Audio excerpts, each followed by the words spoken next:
And you are now live. Thank you, Aisha. So welcome everyone to this afternoon's FBS Chat. We normally have an evening one, so this is new for us. Firstly, thank you all three of you for spending this hour with us, taking time out of your busy schedules. So we've got Linda and Alan and Kirsten, who I've never met before, so it's wonderful to meet you. I always interested in our guests and how they came across solution focused, because I definitely remember where I was when I first got that wow moment. So how sounds wrong, but how was it for you, Kirsten? Wait, oh, I'm losing you. Where are you? Here. I was just a little bit, so you have something in the bottom line saying solutionsacademy.medium.com. Is that supposed to be my website? Because it isn't. That's Aisha's fault. She does all the admin. We didn't have time to review it. I'm sorry, Kirsten. Okay, that's not a problem. I'm putting in my real one. Thank you, Kirsten. So that's why I was a little startled. Like, okay, I do have a Medium account, but that's not the main site. Oh, I love it. Okay. Here we go. I'm changing it now. Thank you. Thank you. So you were asking how I met Solution Focus. Yeah. And I'm having a little echo as well. I'm sorry. Let me see if I can go on mute. Okay, yeah, that's better. So thank you very much. I actually met Solution Focus translating for Insoo, Berg, and Steve de Shazer when they came to Switzerland. So I was able to do I don't know how many workshops, and to the point where I was thinking, well, actually, why do they need Insoo and why do they need Steve? Because I know exactly what they're going to say. No, literally, I did probably 10 workshop days or more every year from 2001 to 2007, both for Insoo and for Steve, translating, doing simultaneous translation, consecutive translation when they were in Switzerland. So that's how I met Solution Focus. Now you are mute. I'm sorry.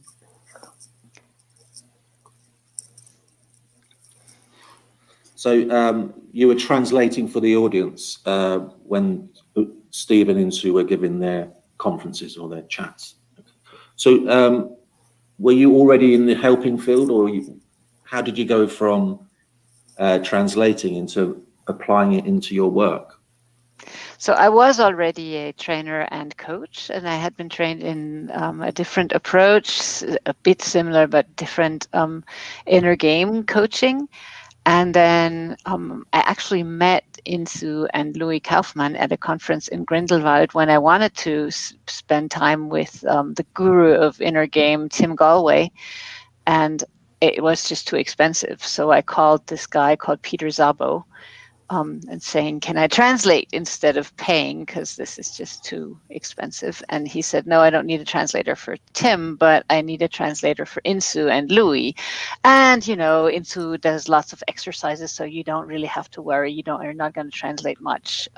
Little did he know that Louis Kaufmann also was part of the picture. And so I ended up 3 days, basically nonstop simultaneous translation with my microphone in the back of the room.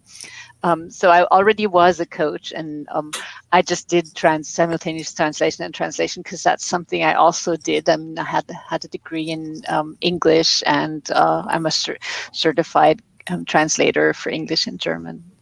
So I was already a coach. But as with many beginning coaches, it's hard to make full money just being a coach. So I did translation and other things.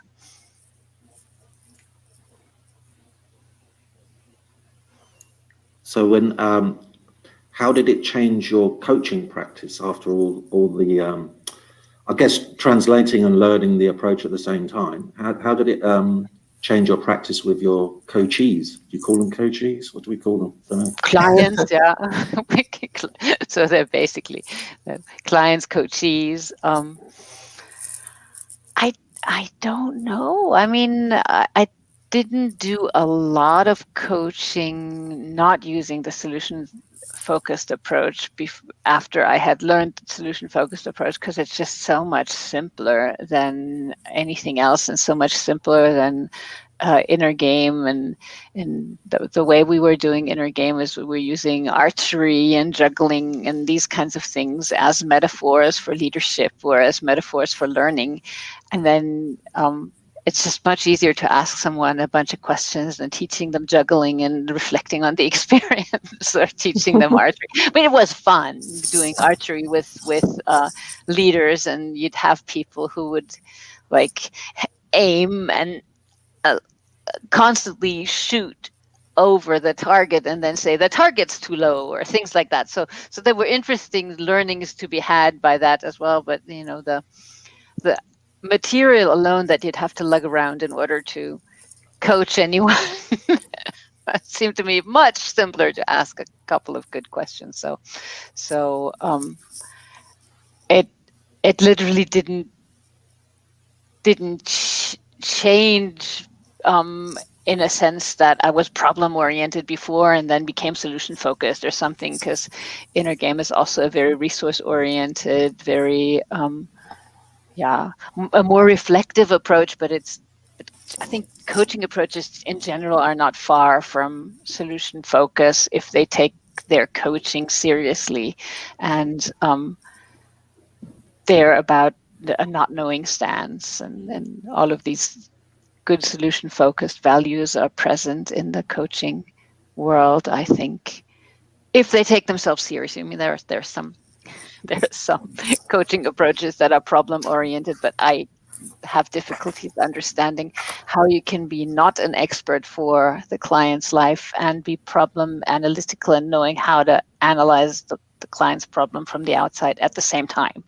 It's hard for me to, but some people are able to integrate that. Don't know how they do it, but they do.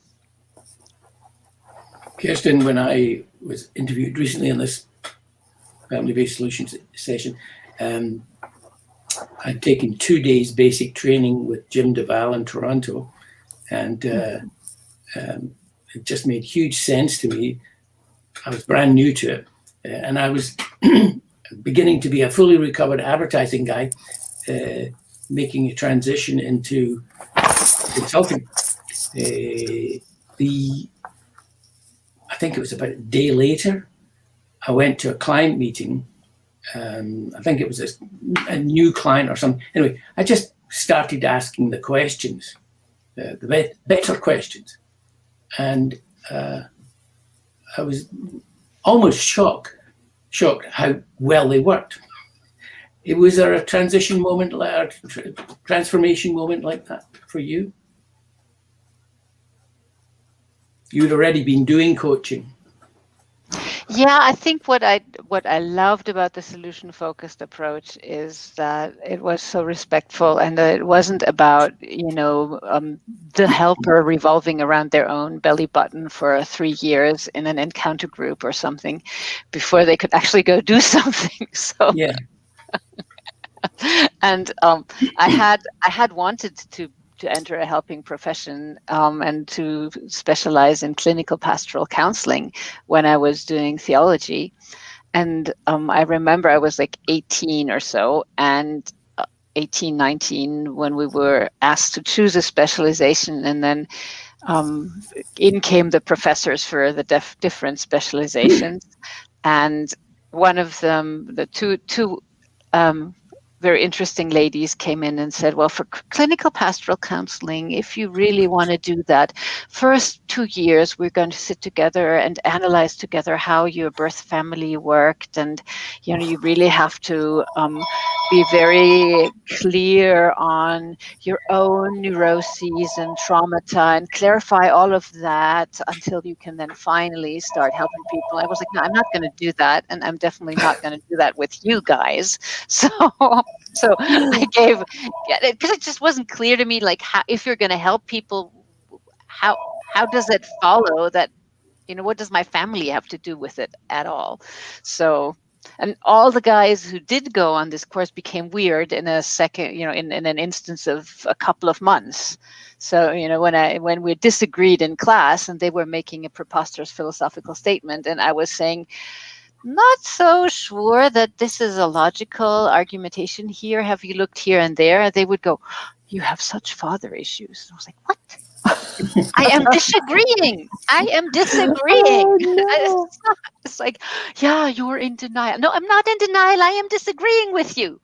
So that kind of put me off this whole helping. I guess even by Linda's and Alan's reaction, these kind of people who Yes. they have their framework and then everything needs to be in that frame, which I guess if you spend 10 years being psychoanalyzed yourself and invested a lot in that, it makes sense that you're coming from that perspective. I don't want to badmouth the colleagues here, but I just wasn't interested. So I was very, very happy to meet an approach where it's not necessary to do quick revolutions around my own belly button for 2 years in order to be helpful to people.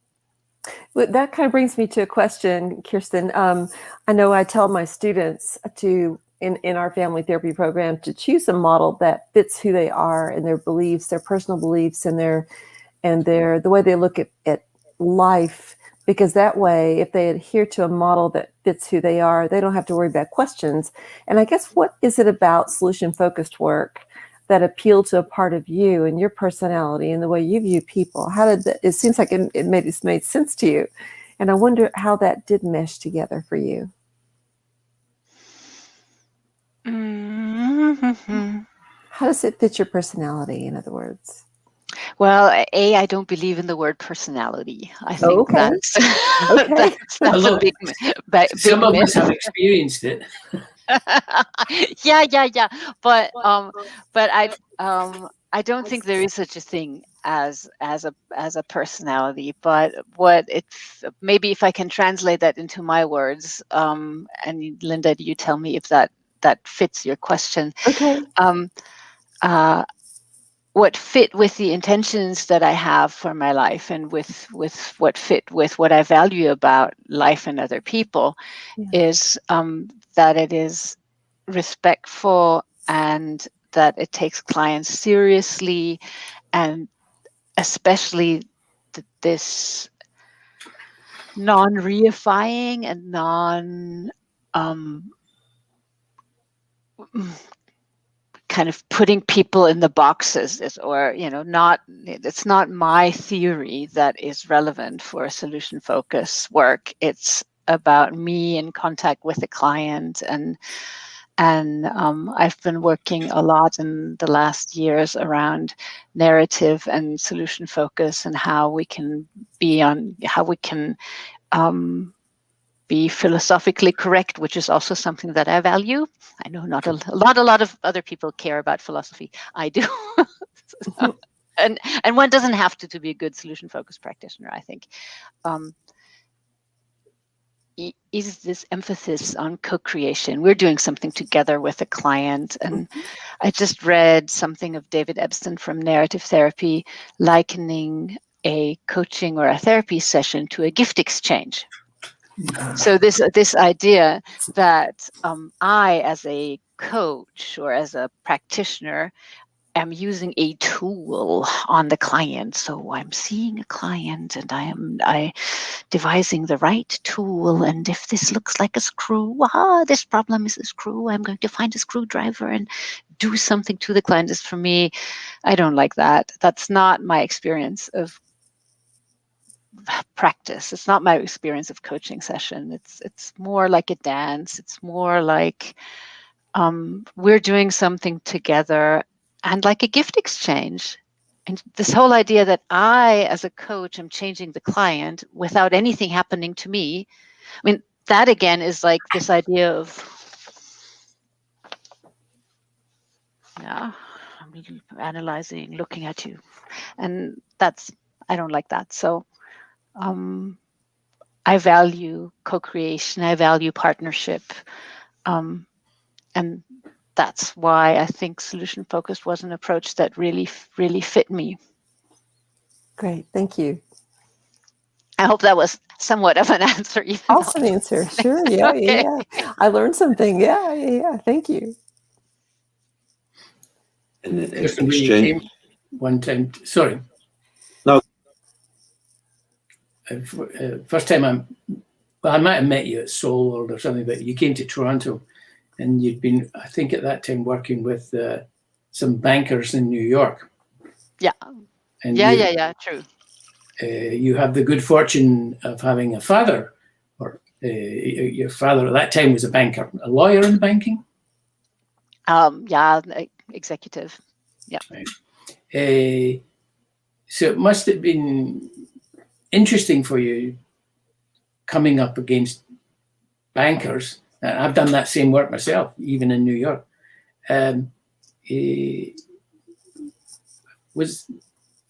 Did that test your use of solution focus? Because you're going into a complex organization, trying to help them with their conversation. No. But I think that's not to my credit. It's to the model's credit. It just works anywhere. Yeah. I mean, I think that's your experience with advertisement as well, right? It works in all sorts of circumstances, and I think the only thing that is adapted is using the client's language in a broad sense of language. Yeah. So as a coach in banking in New York, I was wearing like a suit and things like that. Also, I think maybe even at the time I think I'd stopped wearing suits. I'm not sure if I did, but this whole looking like you are a trustworthy person, that changes. Yeah. But I guess when you're doing it with, you've worked across tons of cultures, right? I remember you're going to Indigenous people in Canada or something and working with their communities. Yep. And I mean, same difference, right? Yeah. Yeah. Kirsten, you mentioned reading some narrative therapy work. Have you combined the two models at a time, solution focus and narrative therapy together? I'm curious what you think. Yeah, I think they work well together because they have a similar philosophical foundation. Mm-hmm. I've read a lot around what each model said about the other. And I think Steve de Shazer used to say it's the same. The difference is like an apple and a pineapple. So it's not really the same. And they have, I think there are a couple of articles of Steve on narrative and on Michael on solution focus, and Michael White kind of being very kind to solution focus, and Steve as he was not very kind to narrative. Right. And I've been in contact and collaboration with Jeff Chang, whom I'm offering a course in narrative coaching with. And we're finding that when you're talking about the level on the level of forward movement, solution focus is wonderful. When you're talking about the level of identity, kind of the landscape of identity, to use a concept of Jerome Bruner's, narrative is perfect without going into the trap of the revolving around your own belly button. So you can talk about identity in interactive ways using narrative approaches, and you can talk about forward movement in interactional terms in solution focus. And I think both do landscape of action and landscape of identity. And there is this idea that they don't fit together, but I think this is more historical. This is more like who invented it first. And I read your book, Linda, on solution-focused narrative therapy, and I think the one point that you're making in there around using narrative best self as a sort of miracle question. I've had similar experiences. If you talk about preferred future, preferred identities, preferred, kind of looking at reauthoring as a type of miracle question. I had the same experience and thought, but you wrote it first.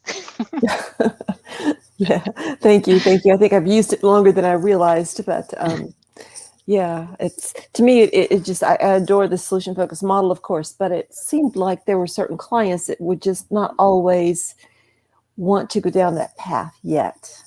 And so that's where the narrative kind of helped out, I thought, and gave them another way to begin to look at the things that they really wanted in their life. You know, do they want to change somebody else? Which too many clients come to us like that. Which brings me to a question.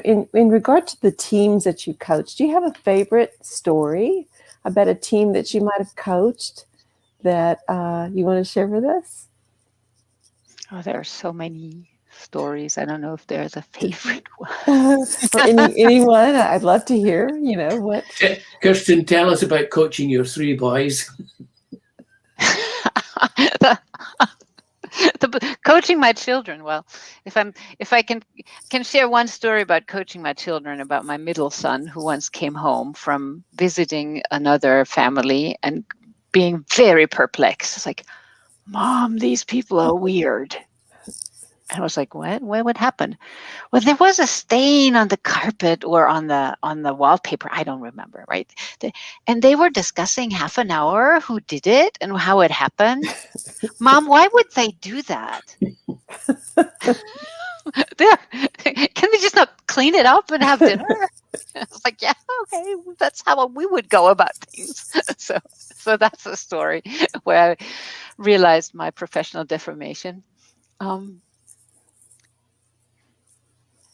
What kind of a team story? I can tell kind of a sort of touching team story if you want. Yeah, that'd be great. There's a team I coached, and it was they did some sort of, okay, what are we going to do with the team coaching day that we have? And they talked amongst themselves what would be issues. And the boss was a good boss, so he talked to everyone.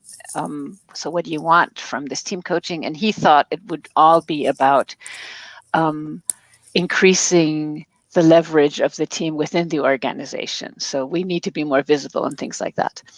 And what he heard was like, we don't have any good manners and respect in this team. There isn't just, we're lacking, I think the words were basic decency and respect. So he was like all, wow, we need an external team coach. Okay, in come me. And I was like, okay, so did you ask what they want instead? So if there's like a lack of basic, how would they know that there was decency and respect? And no, we didn't really know. So okay, can I redo the interviews? Because I can't work on a lack of something. Doesn't work. No can do. Okay, so I get to interview everyone. And it turns out this whole, if you imagine a team with lack of basic decency and respect, you think it's a big catastrophe. They're at each other's throat every day. And what happened was there was one woman who was culturally different than the others. I think she was Chinese from Australia. So a very assertive person, perfect in her sales role, really good. But the back office women were kind of thorough German type of not very assertive people. And that clashed. And that was the only thing. It had nothing to do with basic decency and respect. They just had very different ways of communicating that they liked each other. So I talked about what instead, and basically the only issue was that she shouldn't come in and get on each other's case, but get on the other people's case, like come into the room and go, "Hey, I got a deal," but do you have a second?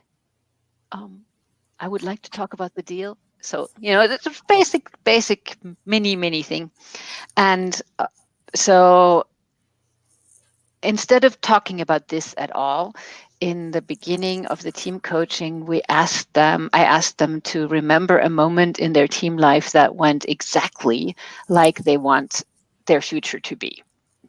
So when did they collaborate in ways that was how they could imagine collaborating from now until eternity and be happy to come to work in the morning every day?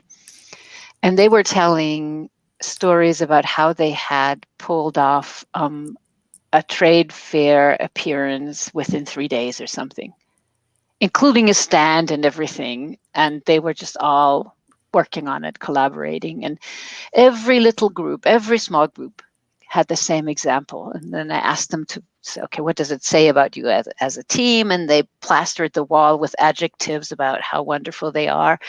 And it's okay, let's all take a step back, have a look at this. And they were like, oh, that's us. It's like, okay, so how are you going to continue being that? So what needs to happen? And then they said, yeah, well, we have this small little issue, when this one woman comes back from a business trip, she's a bit, and, we were afraid to tell you. And she was like, okay, just tell me. Sure, I'll knock on the door first. So that was an issue of lack of basic decency and respect, resolved by not talking about it at all. And then as a homework, I did this exercise of kind of secret friend, where everybody was supposed to do something for the team without telling anybody until the next time. And they had just wonderful things. So this one, the woman who was kind of the difficult woman, had got herself a secret email address, kind of like secretteamfriend@gmail.com or something, and sent everybody compliments every Friday from the secret email address, and nobody knew who it was. And then it was so wonderful. Great. Love that. And then in the next team meeting, I had everybody fill in a piece of paper with their name, and then the pieces of paper rotated, and everybody would write what they guessed this person did for the team. And then everybody got their compliments for how they complimented the team. And I mean, just the faces when they were reading what other people thought they were capable of was so precious. You can see these sort of a bit mousy little reading this. It's amazing. And basically not talking about the problem at all. Basic decency and respect restored within a 1 6-hour session and 1 hour follow-up 4 weeks after. Rest of issues resolved. Nothing to do with me, but all to do with how the focus of our attention. So that's a team story I can tell. There are many more. But, Thank you so much. So, Kirsten, on that note, when you go into business organizations, do you think there's much difference in how we use solution focus versus in, say, family therapy? I'll declare myself right now, there isn't, but yes and no. So what we do is probably very similar, I would say. Mm-hmm.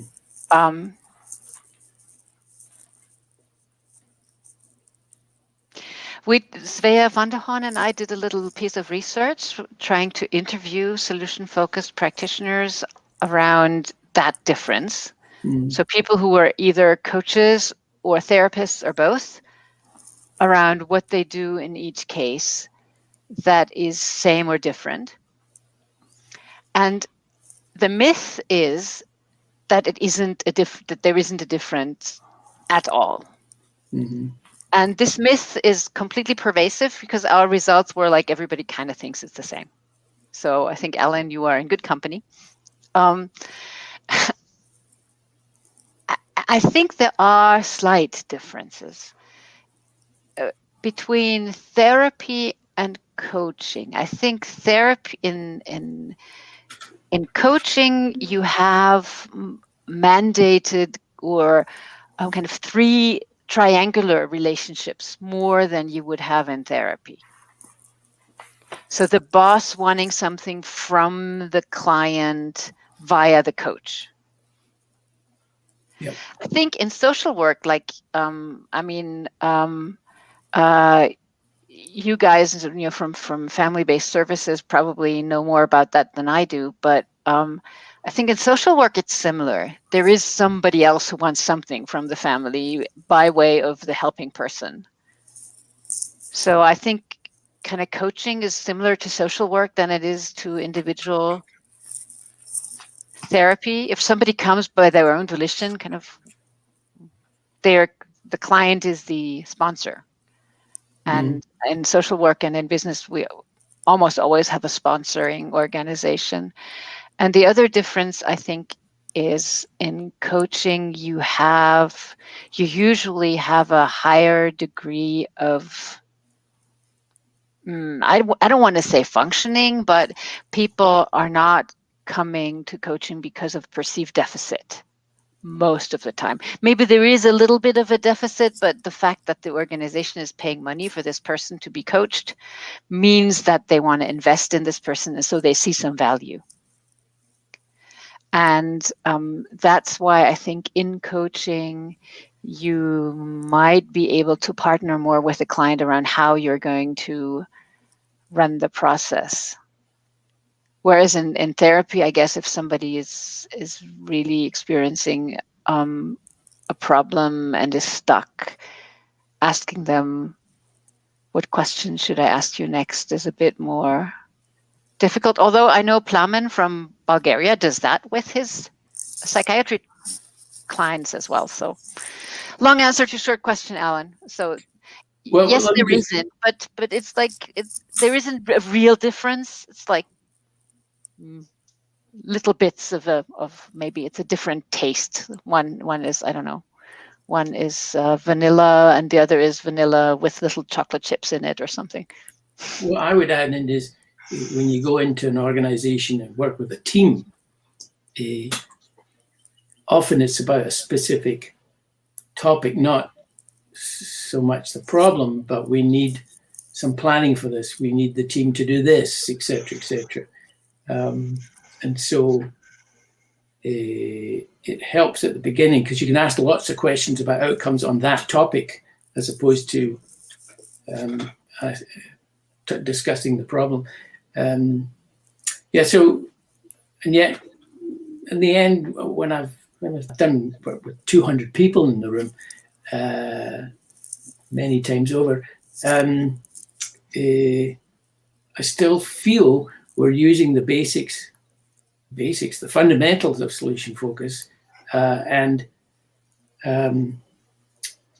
remembering that solution focus is a great way to help them get unstuck and start making some progress, whether it's 200 people, the scale is different, or an individual that you're working with. Yeah, the basic system stays the same. Yeah, of course. Yeah. Linda, do you know Jim DeVal? Yes, I know of him, and I've talked with him very briefly at times. Yes. Our man in Galveston. Yes. Yes.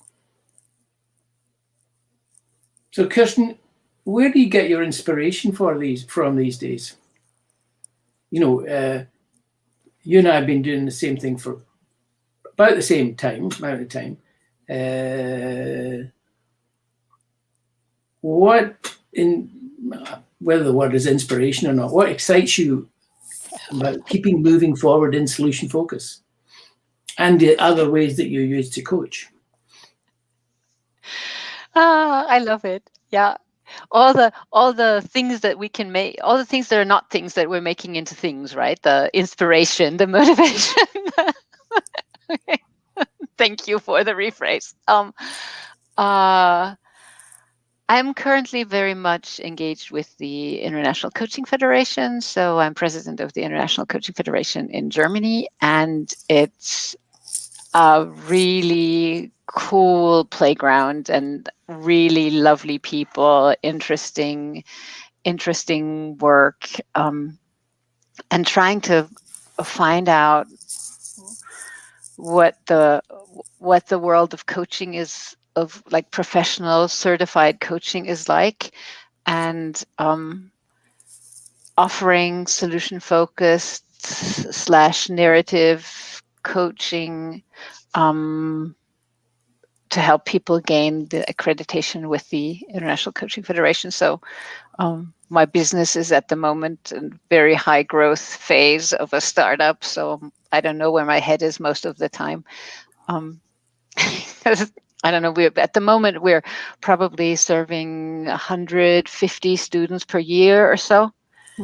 And that's just a lot of people. But fun. Busy. I think what I'm noticing and what I'm learning from the ICF is this concept of partnering with a client that I just mentioned. This really not having your coaching session as a strict run through of solution focus, but more of a exploring what the client wants to explore, going in directions that the client wants to go in, unless I don't want to go there. So if the client says, well, I really want to talk about my mother or something, then I'll ask, okay, so suppose we do that, what difference would that make? And then if they still want to talk about their mother, I'll say I have absolutely zero competence in this area. If you're willing to guide me, we can talk about your mother, but I don't know what to do with that.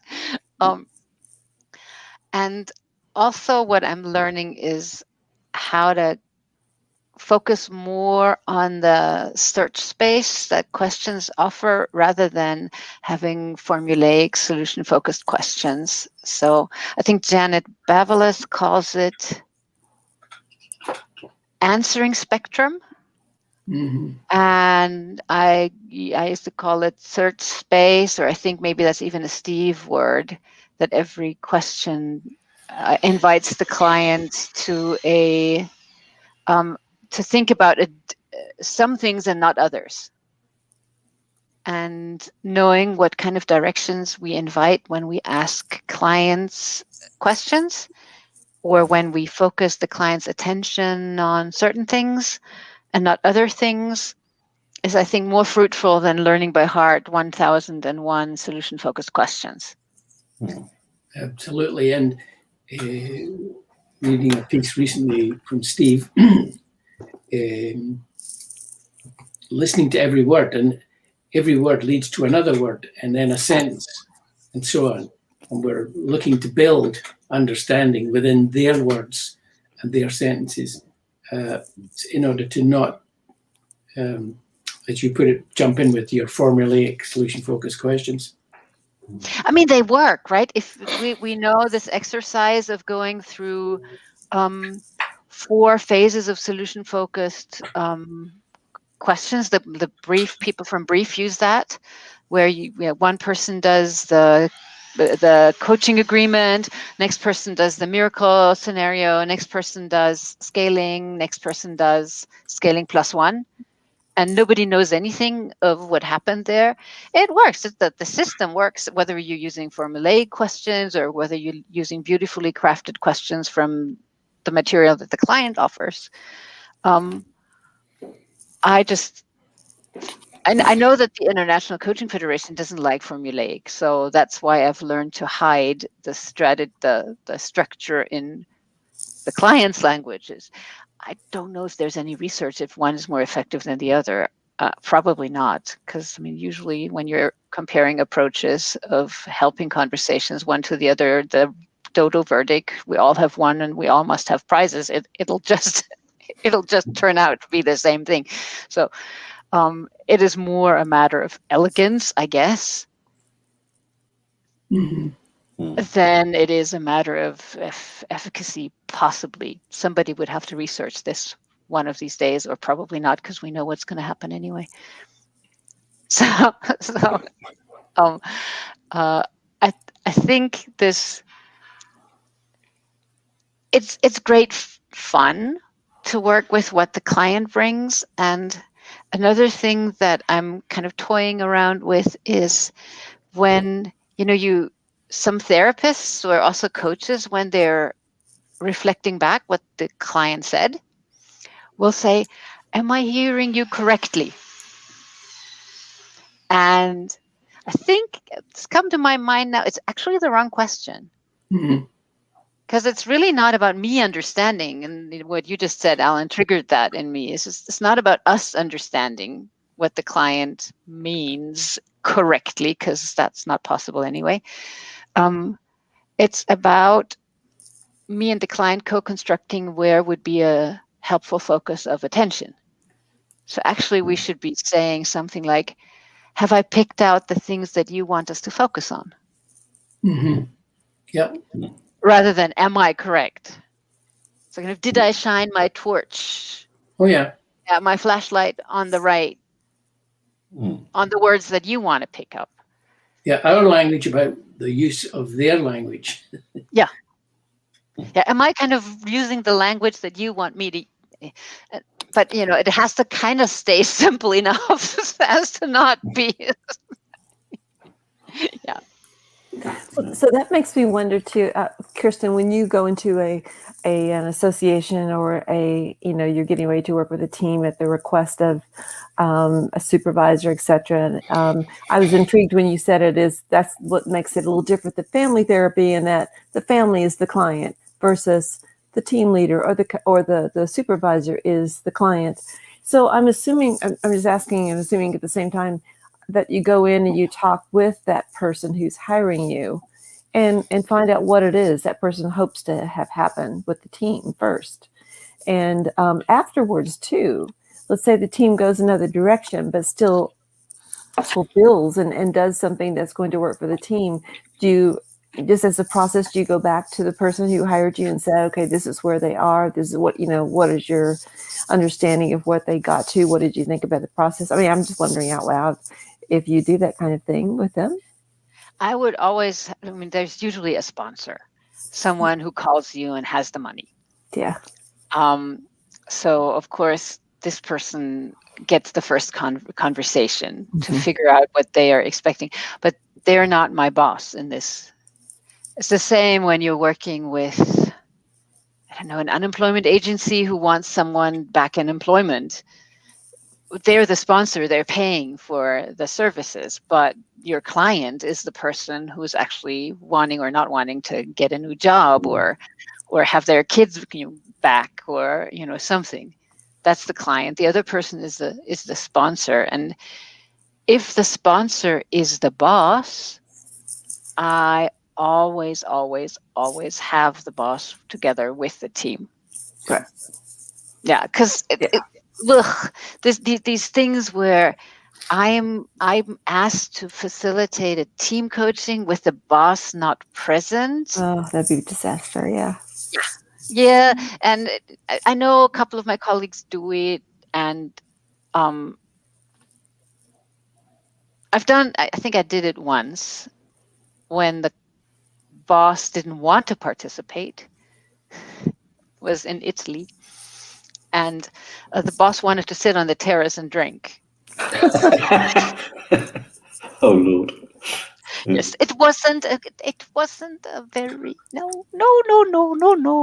I am not doing that again.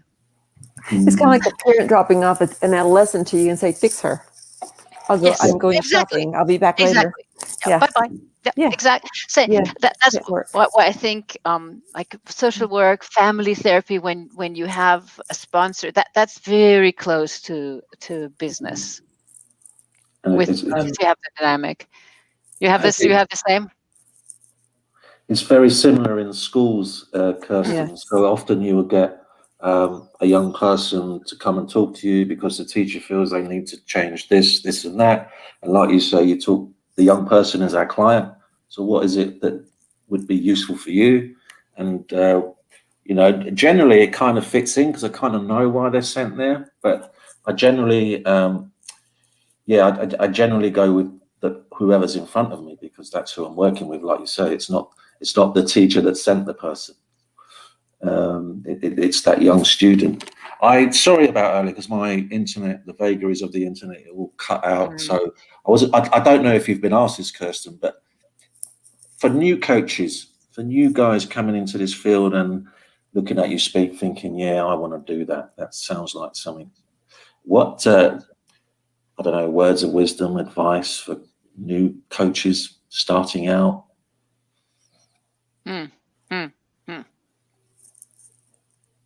Come to us, take a course. No, I'm just kidding. Well, we've got your correct Email. Yes. website address.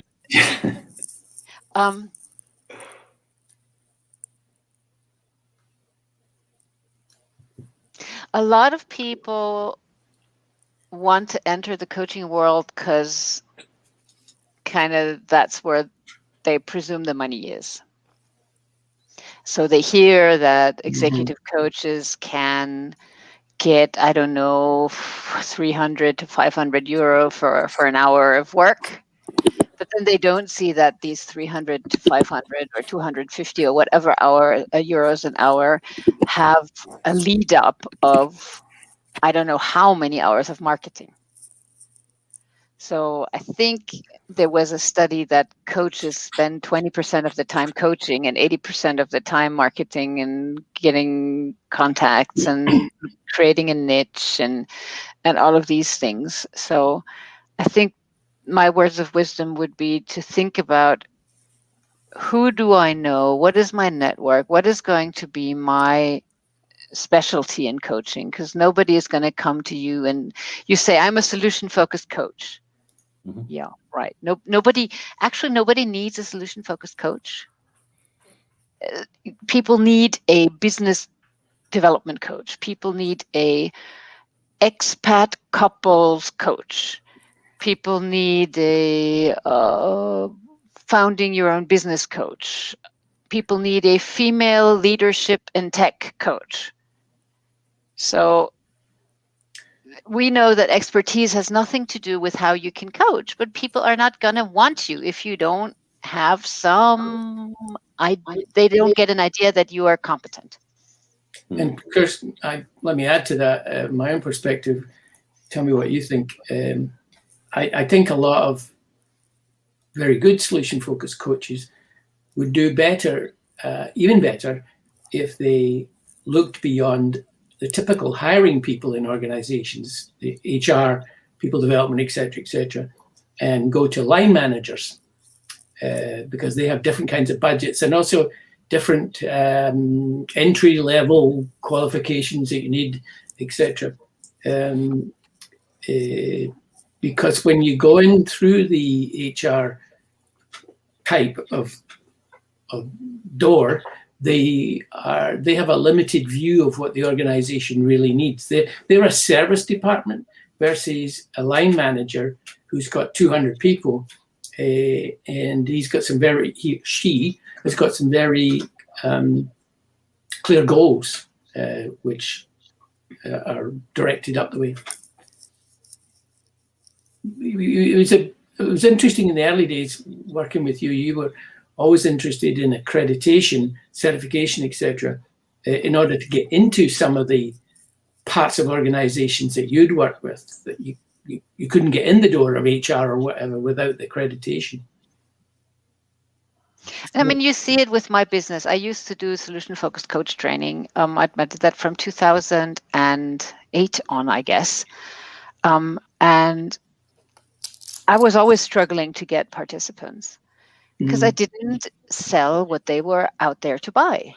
Right. They were out. Yeah, I was selling solution focus. Nobody wants to buy solution focus, period.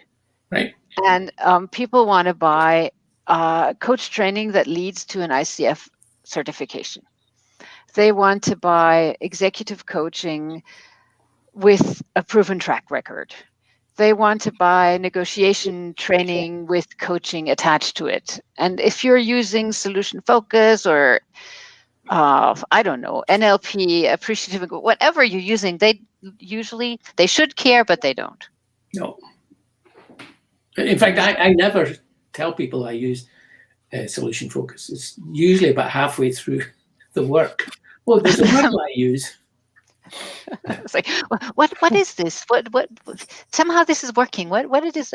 No, I tell them up front because I think this is kind of my service to our field, that I say this is solution focus, because then that helps everybody to know more about the model and make it more visible. Because there are just so many myths out there about the solution focused approach. And I was just interviewed by one of the coaching magazine in Germany. I'm going to be a centerfold. No, I get like more. Like, I don't know, 6 pages, huge. I don't know why, but they asked like, well, some people say, I think they didn't dare to ask directly. Some people say that solution focus doesn't treat the symptom. It's only for the easy cases, So there are a lot of these kind of myths out there, and that's why I do tell people that what I'm doing is solution focus, in order for them to have an experience and slot it in the right slot. But do they care? Nah, they don't. Usually, unless you're, I don't know, nuts like us. I think an interesting, you've touched on this a bit before, a colleague in Germany, happens to be Scottish, called me and said, I've got this organization with a Canadian operation, and it turned out to be a manufacturing plant in a place called Sarnia, industrial town. And I prepared the proposal. I interviewed the client in Germany, prepared the proposal, and called to get their approval. And they said, it's approved, Alan. I'd already been to the factory, quite a drive, got there. It was a mess. Lots of angry union leaders, angry management, etc., etc. I think it's an interesting aspect of solution focus that if you use it from the very beginning, particularly the first time, in that case, you arrive in the factory and you ask to speak to the general manager, you speak to the head of the union, etc., and you just start asking solution focus about what sort of project it is. Fortunately, the Germans had said, it's really clear. We've had the strategic plan out there for 6 months and nothing's happened. So that gave me an entry point. But once you get there, you figure out what the real project is, and you start asking solution-focused questions about what they want, as you said before. I think the big issue is, if you're like me and you like that kind of work, as I said before, getting in through the line managers or the executive management in order to be able to practice as well as you can what you can do in coaching, individual coaching, small team coaching, etc.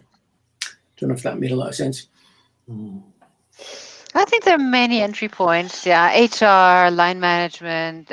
These days, there are a lot of digital platforms coming in where you can hire you can coach and be paid by bulk. Yeah, so that's really nice for coaches who don't want to do marketing. Obviously, that's not so well paid, but gives you a lot of hours quickly. And these things are also very easy for solution-focused coaches because we're not used to having 50 hours with someone. We can deal with half an hour every 2 weeks and make a difference. You worked. Sorry.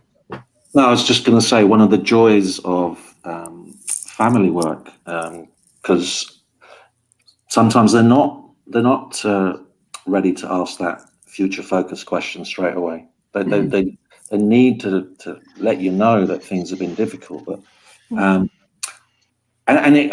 it goes back to, I suppose, how this all started. Because when we spoke to Eve Lipchick, she said someone asked what would the family not want to change, and it changed the whole conversation with a family that had 23 problems listed, and that's the beauty when we start working with the families. Is what is it about this family that is going well that you wouldn't want to change? And I think it makes looking at the problem and easier going further down the line. That's from personal experience. It's drawing out those strengths. So I don't know if it's the same in a big company. Would you say, so what's going well, guys? What can we leave alone, and how are you managing to do that? You know, Joe, I do that with teachers. When I work with teachers in schools, we go off and we start talking about what's working.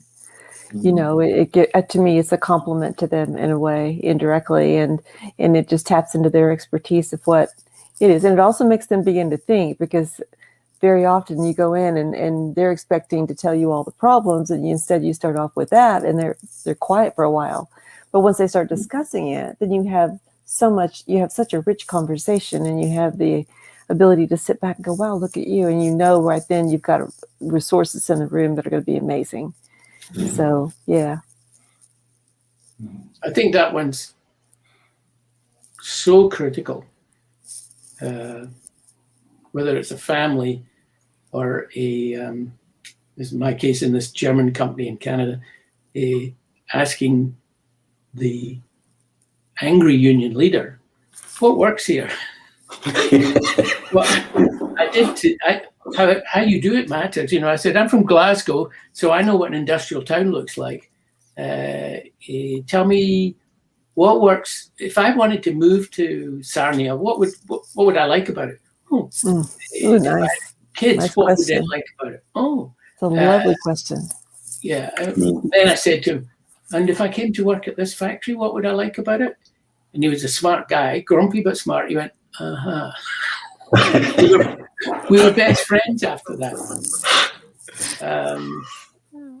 You know, that empathetic questioning, or something that leads to you knowing what they want as opposed to what you're being told to work with.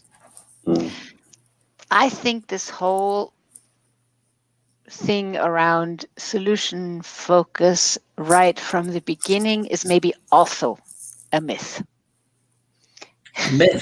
A myth in the sense of it doesn't really matter if they tell you everything that's going wrong and you listen with absent but implicit ears, kind of, oh, okay, this is what you want. Okay, where do you already have that? Or if you go, what are your best hopes? Or if you go, okay, what's working here?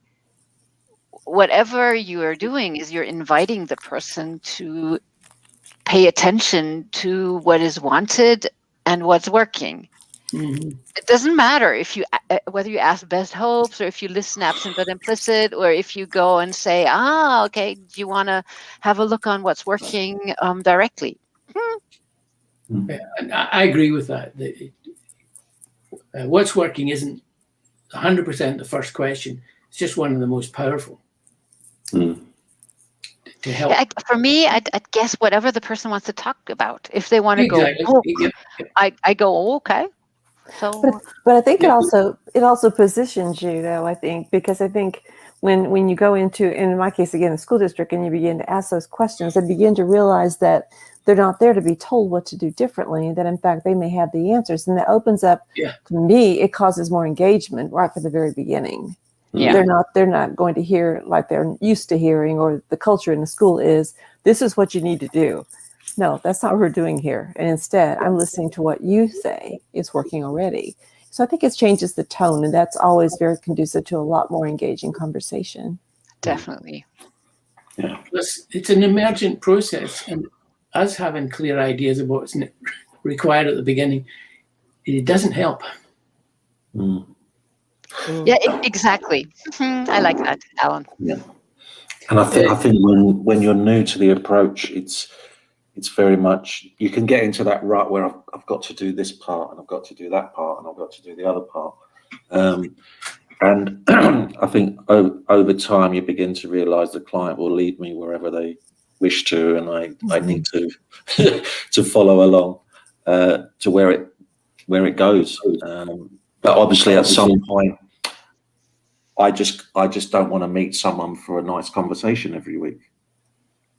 But there's whatever the client's purpose is something that we're aiming for. Otherwise, what we tend to find in the family therapy, what the family arena is, we just offload every week, and we just leave, and we'll leave you with that baggage, but we're not actually moving forward. So That doesn't work. no. and they do feel better for a little bit, because I've given you that now. But yeah, there is a purpose, but it's not a forced purpose. I'm not forcing my purpose on the client. It's where are they leading me to? How would I know you're happier as a family? Because that's generally where they start. We've actually come to the end, guys. So I'm just going to ask, any last words from anyone, or last question or observation? Can't wait to see that centerfold. I don't know what this is going to be, but hey, I was honored to be asked to, but so lovely conversation. Thank you very much for inviting me here, and this was very enjoyable. Thank you. Thank you so much. Nice to meet you again. Yeah. It's nice to Thank meet you. you. Yeah, thank you so much for joining us. My internet went, so the beauty is I can listen to it again, because there's a lot of fascinating conversation going on. So thank you so much. Yeah. And lovely to meet you for the first time, Kirsten. Hopefully we'll meet again. Yes, indeed. So can I ask Kirsten, if you have time, and our lovely co-host, if you could just stay behind for maybe 1 minute, just so we can say bye privately to you and thank you. Everyone else, that is the end of our FBS chat with Kirsten. But we have another one on Monday with Owen Charnley, and on Wednesday with James Veneer. So they're going to be brilliant chats with lovely co-hosts. So we will see you next week. Take care. Thank you so much. Bye. Thank you. Bye.